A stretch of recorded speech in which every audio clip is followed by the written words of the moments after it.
जय हिंद दोस्तों, मैं नितेश स्वागत करता हूं आपके अपने YouTube चैनल MNB क्लासेस पे। दोस्तों, आज की इस वीडियो में हम लोग फिर से 10 क्वेश्चन पे बात करेंगे। वही बात कहने के लिए तो 10 क्वेश्चन होंगे, लेकिन हम लोग बात करेंगे 50 से 60 क्वेश्चन। तो वही मोटिवेशनल कोट, जिंदगी की तपिश को सहन कीजिए जनाब, अक्सर वे पौधे मुरझा जाते हैं जिनकी परवरिश छाए में होती है। तो आइए आगे चलते हैं हम लोग आज के पहले क्वेश्चन पे। तो आज का पहला क्वेश्चन है, मौर्य वंश के संस्थापक कौन थे? तो यहाँ पे पूछा है कि मौर्य वंश के संस्थापक कौन थे। तो मौर्य वंश के संस्थापक कौन थे? चंद्रगुप्त मौर्य। इन्होंने नंद वंश के अंतिम राजा धनानंद की हत्या करके और कौन से वंश की स्थापना किया? मौर्य वंश की। और उसके संस्थापक कौन है? चंद्रगुप्त मौर्य। कभी कभी ये भी पूछता है कि चंद्रगुप्त मौर्य ने मौर्य वंश की स्थापना किसके हेल्प से की थी, यानी किसके सहायता से की थी। तो किसके सहायता से की थी? विष्णुगुप्त, या उन्हीं को कहते हैं कौटिल्य, ठीक है, या उन्हीं का नाम है चाणक्य, ठीक है। तो ये उनकी सहायता से मौर्य वंश की स्थापना किए थे। आगे बात किया जाए बाबर की, तो बाबर किस वंश की स्थापना किया था? मुगल वंश की, जो 526 ईस्वी में पानीपत की पहली लड़ाई यानी बाबर और इब्राहिम लोदी के बीच हुआ था, और उसमें विजय प्राप्त करके बाबर ने मुगल वंश की स्थापना किया। बात किया जाए अशोक की, तो अशोक भी मौर्य वंश से ही संबंधित है। और यहाँ पे देखा जाए बिंबिसार की, तो बिंबिसार किस वंश की स्थापना किया था? हर्यक वंश की। तो बिंबिसार हर्यक वंश की। बाबर किस वंश की स्थापना किया था? तो मुगल वंश की। और यहाँ पे ये क्वेश्चन का राइट आंसर क्या हो जाएगा? सी, या तीसरा जो चंद्रगुप्त मौर्य है। आते हैं अगले क्वेश्चन पे। तो अगला क्वेश्चन है, निम्नलिखित में से किसके कार्यकाल में भारतीय सैन्य अकादमी स्थित है? यानी कि भारत का सैन्य अकादमी कहाँ स्थित है? देहरादून में। कहाँ स्थित है? देहरादून में। बात किया जाए दिल्ली में, तो दिल्ली में DRDO का मुख्यालय है। तो DRDO क्या है? और डिफेंस रिसर्च डेवलपमेंट ऑर्गेनाइजेशन, यानी DRDO का काम क्या है? इसका काम है भारत में नए नए हथियारों का उपकरण बनाना और पुराने हथियारों को नए आधुनिक तरीका से उसका रिपेयर करना, ठीक है। और यहाँ पे देखा जाए पुणे, तो पुणे में मौसम विज्ञान वेधशाला स्थित है, उसका मुख्यालय स्थित है, ठीक है। तो यहाँ पे पूछा है कि भारतीय नौसेना अकादमी कहाँ स्थित है? तो कहाँ पे है? देहरादून में। अब आते हैं अगले क्वेश्चन पे। तो अगला क्वेश्चन है, थार मरुस्थल किस देश में स्थित है? तो थार मरुस्थल किस देश में स्थित है? भारत में। और ये भारत यानी एशिया में पड़ता है, और एशिया में भारत है स्थित, और भारत में राजस्थान राज्य है। अगर यहाँ पे देखेंगे तो ये ऊपर वाला इसे यहाँ पे राजस्थान है, और यहाँ पे भारत का सबसे बड़ा मरुस्थल थार मरुस्थल स्थित है। बात किया जाए अगर यहीं विश्व की, तो विश्व का सबसे बड़ा मरुस्थल कौन सा है? तो यहाँ पे एशिया महाद्वीप है, और इसके नीचे अफ्रीका महाद्वीप है। तो अफ्रीका के उत्तरी हिस्से में सहारा मरुस्थल स्थित है, जो लगभग मिस्र के आसपास पड़ता है। तो याद रखेंगे, अगर बोला जाए कि मिस्र मतलब विश्व का सबसे बड़ा मरुस्थल, तो बोलेंगे सहारा मरुस्थल। वो कहाँ पे है? तो उत्तरी अफ्रीका में है। और वहीं बात किया जाए कि एशिया का सबसे बड़ा मरुस्थल कौन सा है? तो एशिया का सबसे बड़ा मरुस्थल मंगोलिया है, ठीक है, जिसको हम लोग गोबी कहते हैं, यानी गोबी मरुस्थल जो मंगोलिया में स्थित है।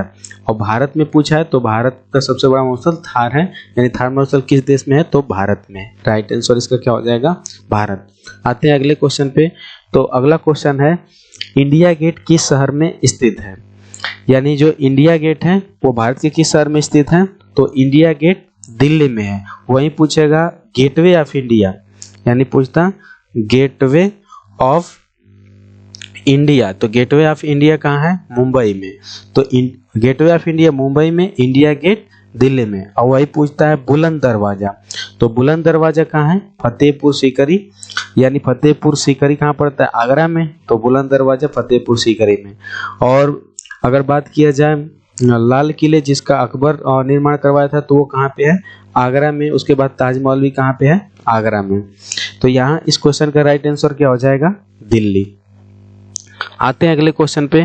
तो अगला क्वेश्चन है, निम्नलिखित में से कौन सी पर्वत चोटी विश्व की दूसरी सबसे ऊंची पर्वत चोटी है? तो यहाँ पे पूछा है विश्व की दूसरी सबसे ऊंची चोटी। तो पहली सबसे ऊंची चोटी कौन सी है? तो पहली सबसे ऊंची चोटी माउंट एवरेस्ट। इसकी हाइट कितनी है?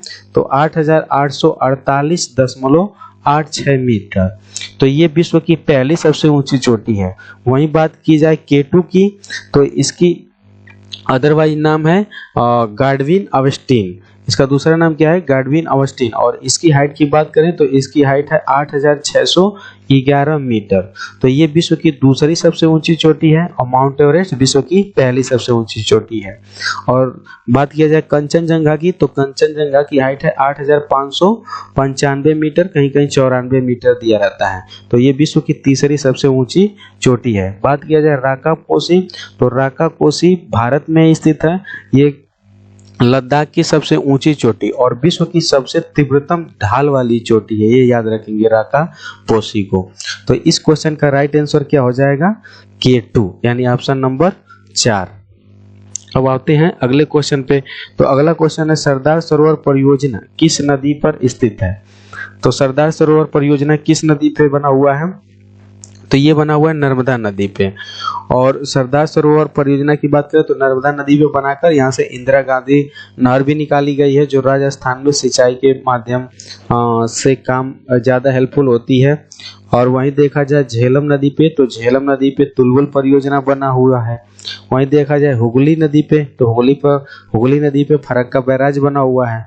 और यहाँ पे देखा जाए नर्मदा नदी पे, तो ब्रह्मपुत्र नदी पे, तो ब्रह्मपुत्र नदी पर ही भारत का सबसे लंबा सड़क पुल यानी भूपेन हजारिका या उसी को कहते हैं ढोला सादिया पुल, जो ब्रह्मपुत्र नदी पे बना हुआ है। ठीक है, तो इस क्वेश्चन में पूछा गया है सरदार सरोवर परियोजना किस नदी पे बना है? तो किस नदी पे? नर्मदा नदी पे। तो इस क्वेश्चन का राइट आंसर क्या हो जाएगा? नर्मदा नदी यानी ऑप्शन नंबर 2। आते हैं अगले क्वेश्चन पे। तो अगला क्वेश्चन है विश्व का सबसे बड़ा द्वीप है, यानी विश्व का सबसे बड़ा द्वीप कौन सा है? तो ग्रीनलैंड। और ग्रीनलैंड कहाँ पड़ता है? इंग्लैंड में। यानी विश्व का सबसे बड़ा द्वीप पूछे तो ग्रीनलैंड, और विश्व का सबसे बड़ा महाद्वीप पूछेगा तो कौन होगा? एशिया महाद्वीप। और वहीं पूछता कि विश्व का सबसे बड़ा नदी द्वीप कौन है, यानी नदी में बना हुआ द्वीप कौन सा है? तो मांजुली नदी द्वीप। द्वीप समझ रहे हैं ना? द्वीप उसी को कहते हैं जो चारों तरफ पानी से घिरा हुआ क्षेत्र होता है, उसको द्वीप बोलते हैं।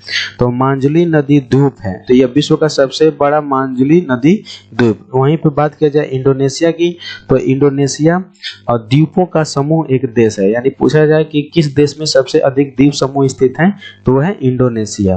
तो यहाँ से उम्मीद करते हैं ये सारी चीजें फाइंड हो गया आपको अच्छे तरीके से कर लेंगे। यानी विश्व का सबसे बड़ा महाद्वीप पूछे तो एशिया, सबसे बड़ा द्वीप पूछे तो ग्रीनलैंड, सबसे बड़ा नदी द्वीप पूछे तो मांजुली नदी द्वीप, और सबसे ज्यादा द्वीप समूह पूछे तो इंडोनेशिया। तो इस क्वेश्चन का राइट आंसर क्या हो जाएगा?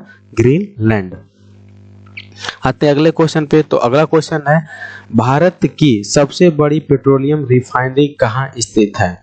यानी भारत में अभी हाल ही में निर्माण हुआ है, सबसे बड़ी पेट्रोलियम रिफाइनरी कहाँ स्थित है? जामनगर। और जामनगर कहाँ पड़ता है? गुजरात में। वहीं बात किया जाए भारत के सबसे पहले रिफाइनरी कारखाना या सबसे पहले तेल कुआं कहाँ खोदा गया?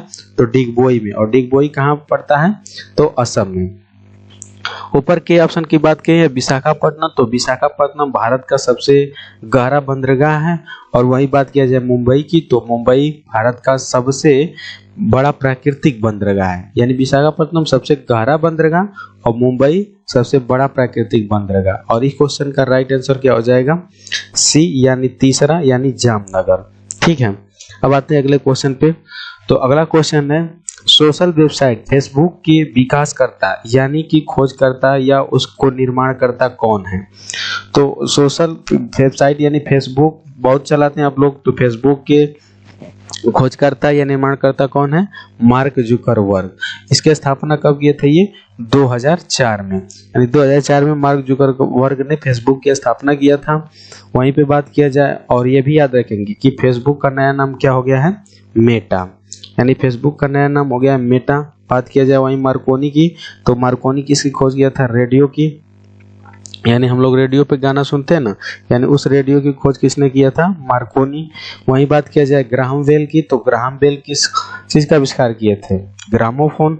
यानी ग्रामोफोन का आविष्कार किसने किया था? Graham Bell. वहीं बात किया जाए सुंदर पिचाई, तो सुंदर पिचाई गूगल के सीईओ हैं। ठीक है, ये सारी बातें आपको ध्यान रखना है। तो इस क्वेश्चन का राइट आंसर क्या हो जाएगा? तीसरा, मार्क जुकरबर्ग। अब आते हैं अगले क्वेश्चन पे। तो अगला क्वेश्चन है, लोकसभा के सदस्य कैसे चुने जाते हैं? यानी जो हम लोग की संसद होती है ना, संसद के 3 अंग होते हैं, लोकसभा और उसके बाद राज्यसभा और उसके बाद राष्ट्रपति, जिसमें 2 सदन होते हैं, लोकसभा और राज्यसभा। तो कह रहा है कि लोकसभा के जो सदस्य हैं उनको कैसे चुना जाता है? जो लोकसभा के सदस्य होते हैं उनको सीधे लोगों द्वारा यानी जनता द्वारा चुने जाते हैं। वहीं बात की जाए राज्यसभा के जो सदस्य होते हैं तो उनको वोट दिया जाता है, यानी कि लोकसभा और उसके बाद विधानसभा विधान परिषद के लोग जो होते हैं उनको वोट देते हैं, जबकि ये क्या होते हैं, ये डायरेक्ट जनता द्वारा इनको चुना जाता है। ठीक है, तो मनोनीत किसको कहते हैं? जिनको राष्ट्रपति मनोनीत करता है, तो ये होगा नहीं। अप्रत्यक्ष रूप मतलब जिनको डायरेक्ट चुनाव नहीं होता है, उसमें लोगों द्वारा चुने गए नेता उसमें भाग लेते हैं, तो ऐसा होता नहीं। आगे आंशिक रूप से निर्वाचित और आंशिक रूप से मनोनीत, ये होगा नहीं। तो राइट आंसर क्या हो जाएगा? सीधे लोगों द्वारा चुने जाते हैं। तो यहाँ पे क्वेश्चन हम लोग का समाप्त होता है। आपको क्वेश्चन ये कैसा लगा आप कमेंट बॉक्स में अवश्य बताएं, और आपको कहाँ प्रॉब्लम हो रही है ये भी जरूर बताएं। मिलते हैं अगले वीडियो में, तब तक के लिए धन्यवाद।